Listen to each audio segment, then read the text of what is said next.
Hello there, my name's Card.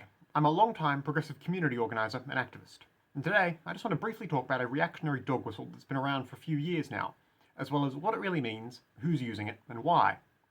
For those who might not know, in politics, a dog whistle is a word, a phrase, or a symbol which seems perfectly innocent and innocuous to most people, but which really communicates a more sinister hidden message to those in the know.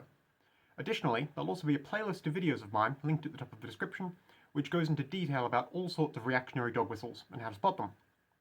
Today specifically, I wanted to talk about phrases like Tibetan basket weaving forum.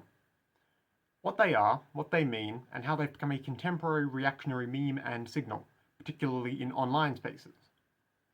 A lot of dog whistles, used by right-wingers online, are simply old memes and in-jokes from image board websites like 4chan and 8chan. The reason for this is that a lot of these sorts of pseudo-anonymous, edgy online forums have been favourite online spaces of the internet-savvy alt-right for as long as the alt-right has been a thing. And therefore, being able to readily quote and reference a bunch of old, obscure image board jokes has essentially become a way to demonstrate your extensive familiarity with sites like 4chan and 8chan and so on.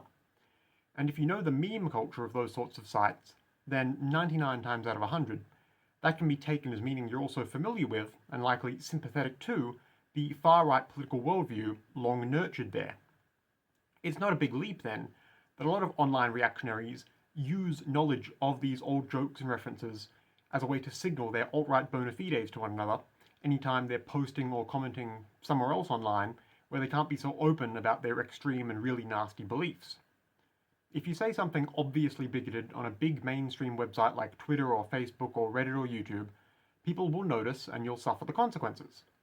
But if you couch your bigotry behind coded jokes that only the other 8chan nerds out there will get, you'll find friends and spread your messaging without most normal people being any the wiser.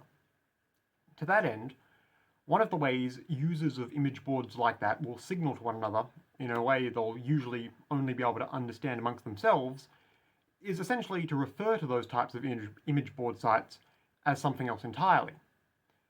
Simply put, what they'll do is call their favourite image board websites like 4chan and 8chan merely innocent hobby forums. But there's a very specific way they do this that they use to signal the fact they're still talking about these sites.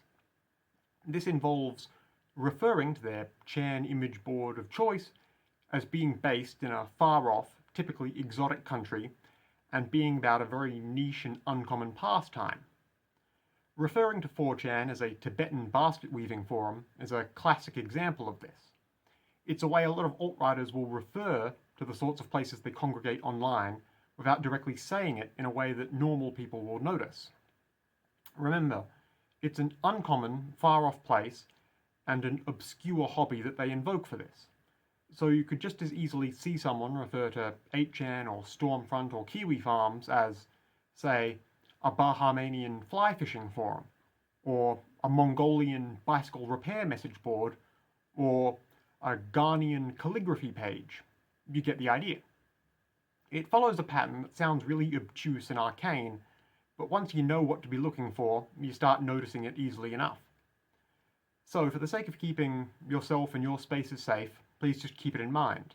It's always good to be able to recognise alt-right messaging and signalling like this, so you can spot it, denounce it, explain why it's bad to others, and remove the people posting this sort of stuff.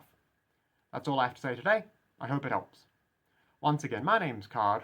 If you want to hear more from me, especially more about emerging or obscure reactionary dog whistles and how to spot them, feel free to subscribe to this YouTube page, or just take a look at my other videos.